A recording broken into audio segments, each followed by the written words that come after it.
Coming to you from Crunchyroll HQ, this is the Gachiakuta aftershow, where each week we're talking out the trash and breaking down the latest from the anime series, sharing our favorite moments, and so much more.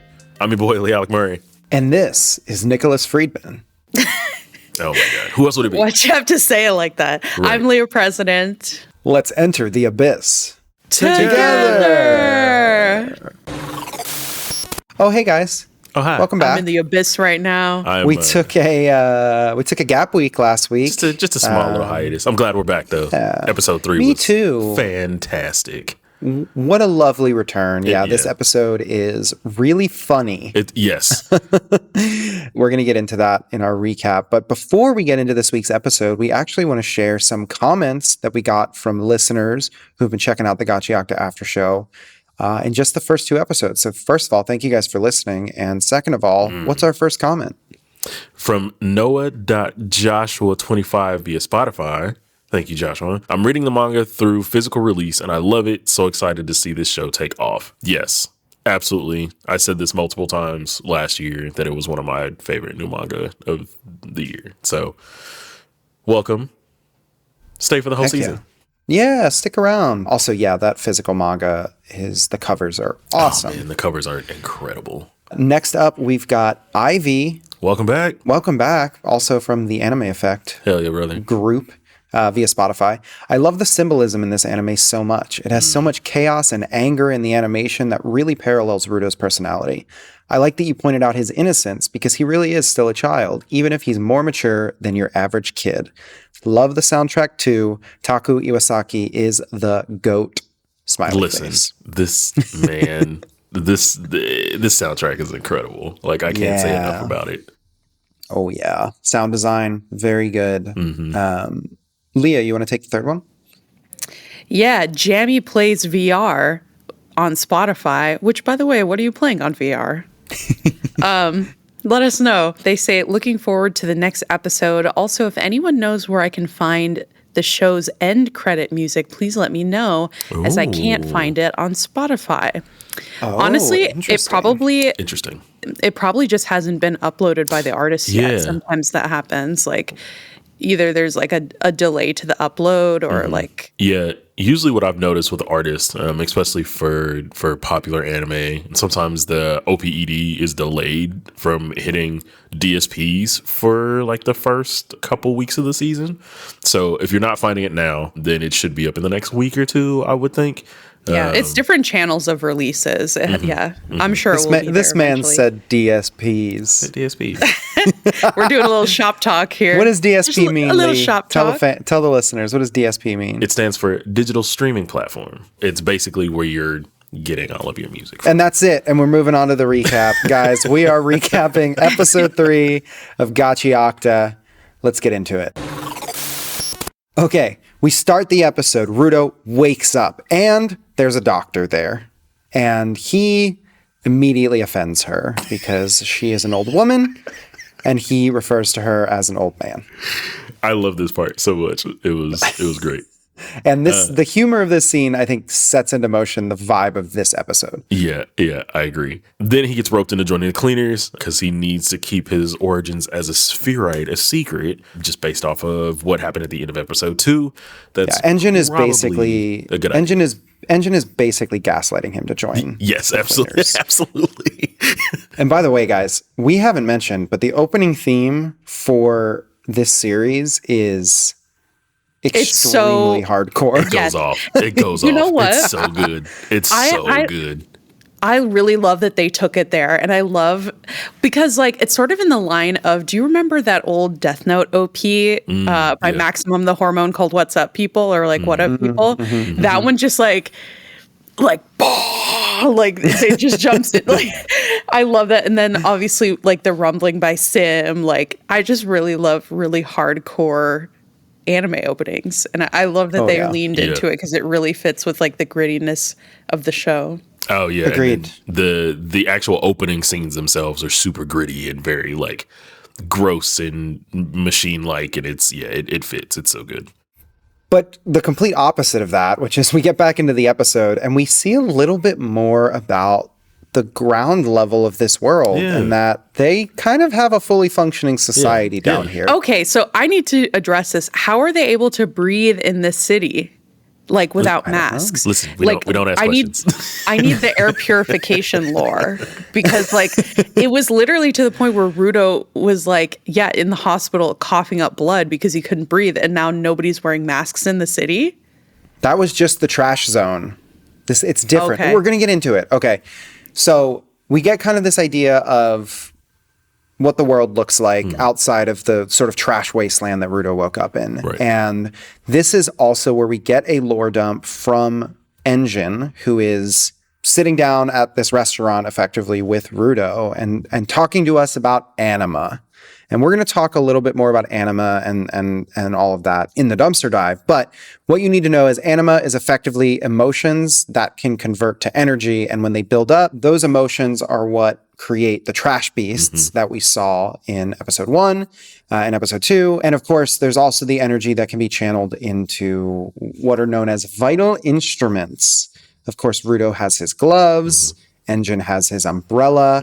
We meet another character in this that we're going to talk about in a second. Then, we basically learn Engine sold all of Rudo's clothes and then gives him some money for Fake whatever goodwill. was left. Like he literally was like, "Oh, I'll take care of all this," but the whole time he was just like paying with money that he got from hawking all of Rudo's belongings. Yes. But then he gives him back the rest of the money. And then, of course, a cat runs off with the money, and Rudo, chasing the cat, runs into Zanka. I am loving just the ambient soundtrack of this show. Like the music during the cat chase was so fun and like whimsical. It kind of reminds me of sort of the Dandadan soundtrack, how they have all those like really goofy, funky, like in between sort of pieces. Yeah. Really loved it. Yeah. So these two square up, and we learn that Rudo's true power is that he can turn anything he touches into a vital instrument. Big bomb drop there. Because of, Zonka's fighting with his lovely assist staff, which special moves and items continue to have these like incredible names in this. Yep. But of course, Zonka has his staff, and we learn that Rudo can turn other things into vital instruments. And Even then we plungers. Does he? I don't think he turns the plunger into a vital instrument, though. I thought he's just wielding the plunger. No, I think it does because it does go through like a color shift, but it doesn't turn into like a big ridiculous weapon like all the rest of them do. It's ridiculous enough on its own. Anyway, we get this like hilarious scene that we'll talk about later in the episode. But Rudo tries to smile like his adopted father taught him. So awesome. He fails miserably. And it makes it kind of pisses Anka off. And then, of course, Rudo grabs a plunger. He chases Anka with it. And then they meet Engine. And the episode ends with our first look at a new character. And they're all driving off together to HQ through the desert. Hell yeah. Woo! Man. I'm ready for the HQ arc. Yes. Yeah, coming to you from Gachiakuta HQ. HQ. Coming to you from Cleaner HQ. Can we change it? Can we do it? Can we change it? No, we're not in the lore of the show. Come on. Fine. But we are going to get into the dumpster dive. And this week's dumpster dive is all about Anima. Hell yeah. Okay, so I was thinking about this because obviously it is explained to us like how Anima basically personifies, but fuels the power behind the vital instruments. And it's based on like how much attention or affection or like the energy that you put into something. Yep. What would your vital instrument be? Like what is an item that like you give so much like either respect or love or time that you think it would be your vital instrument? Oh man. Tums. My Tums. Shut up. I was dude, no, but he's not lying though. I'm not you can lying. pretty much always count on the fact that he will have Tums on him. He's a sensitive Oh my tummy God. boy. Oh, Lee's would be the little Kirby, the Kirby towel that he brings to I recording. was just gonna Oh, say that. It right. was like I always carry around the little hand towels. So mine would be hand towels. Mine would be that damn iPhone. I was thinking either that or your like comically large cup that Crocs? you bring to recording. Yeah. No, not Crocs. No. I do have comically large like Sora Crocs, like Kingdom Hearts Crocs. Okay, Anima, the first part of Anima we're going to talk about is the birth of trash beasts. So we mentioned Anima can create trash beasts, and the people of the ground don't want to fortify their cities because they're basically like, what are we going to do? Like, be captives? Right. Like, no, like we're meant to sprawl and live and be free. So instead they fight them, to which we also learn like those trash beasts do attack the cities. Yep. Like they're mostly in the wasteland, but like Kaiju alert. like on site, they will attack humans. And one thing that Engine does make a point to bring up here is that like Anima can only defeat Anima, right? Like you can't fight a trash beast using any kind of normal means. A Like, regular plunger. It has to be a souped up plunger. a souped up vital instrument plumber. Okay, so vital instruments. Let's talk about this because this is another lore drop that we get in this episode. Yep. Things like what did he call it? His something staff? What was it that he said? Assist staff? His lovely assist staff. My lovely assist staff. That's very like magician energy, like my lovely assistant. And then of course like Rudo's gloves and the fact that he can kind of create these instruments based on whatever he's touching, which is like, I guess like a deviant skill that not a lot of people have, or that has not really Maybe been seen no in one, this yeah. world. Yeah. Yeah. So yeah, if you treat an object with care for long enough, Anima enters the object. And in episode 1, we kind of got a sneak peek into this dynamic when they were kind of talking about the similarities between like the objects that are thrown away and like comparing it to the people that are kind of thrown away in this world. And that sort of like emotion that we get from Rudo, his sort of like anger at the way that he is treated or how other people are treated unfairly in this world, it's kind of translating directly to the power system here, is something I noticed. Yeah, I mean, it's part of that whole conversation about souls and like, can objects have souls? Yeah. So it's interesting to see that come to life. All right. That's our dumpster dive. I can't wait to see how much more lore we get in the further episodes. Every time. He does it every time. Every time. We're going to jump into our next segment, the pit pull. So guys, your favorite moment, line, reveal of Gachiakuta episode 3. Ooh. So Engine has a quote when him and Rudo are having lunch, and he says, "They're good gloves. They've got soul. Treat them with care, okay?" And that immediately like gave Rudo a flashback to his dad, and then, you know, kind of poses the question of like, because these gloves were given to him and he's, you know, taken such good care of them, that has attributed to the fact that he, you know, he has like this deviant way or this, you know, mutated way of using vital instrument. And it just made me think, I was like, oh, is it the gloves? Because he's taken such good care of them that like anything that he's touching now is like, hey, I can project that because I am myself the vital instrument, right? And he's just, you know, extending it. So, but it was a good line, and Engine just continues to establish why he's, you know, such a bamf in this series. Heck yeah, that's a good pick. I, of course, had to go with the Scooby-Doo poop chase that occurs between Rudo and So Zanka. funny. And it wasn't something I expected after the first 2 episodes, which I think cemented Zanka as my new favorite character He's so so far. But also, I would be completely disgusted if someone was chasing me with a plunger that had human refuse on it, Right. actively. Everyone would it actually. hadn't been washed. Well, there's some weirdos out there. But yeah, the Scooby-Doo chase, like that was from the cat chase to the like different hallways. Like, man, that was really, really strong. Yeah, it was great.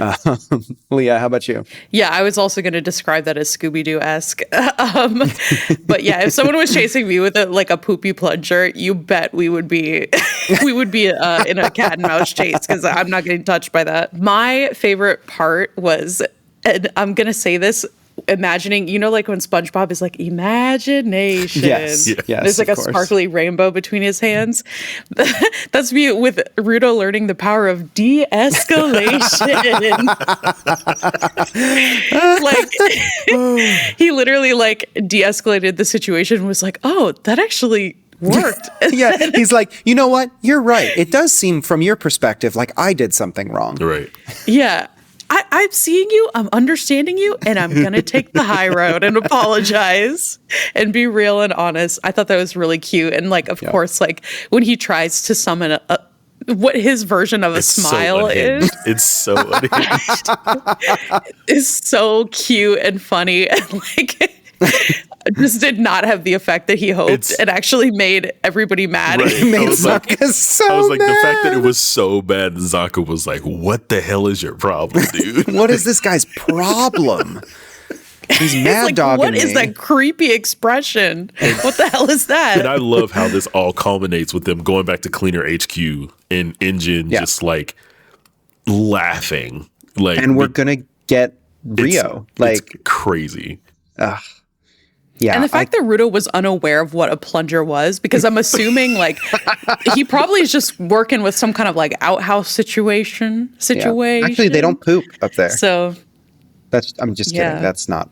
I can't speak they on just behalf of the lore of the show. regurgitate. Anyway, that is this week's episode of the Gachiakuta After Show. If you guys want more people to join the community and join us along with our watch, go over to Apple Podcasts, leave us a 5-star review. Let us know your favorite moment of the show so far. And on Spotify, do the same thing. Let's climb those charts just like Rudo wants to climb out of the pit.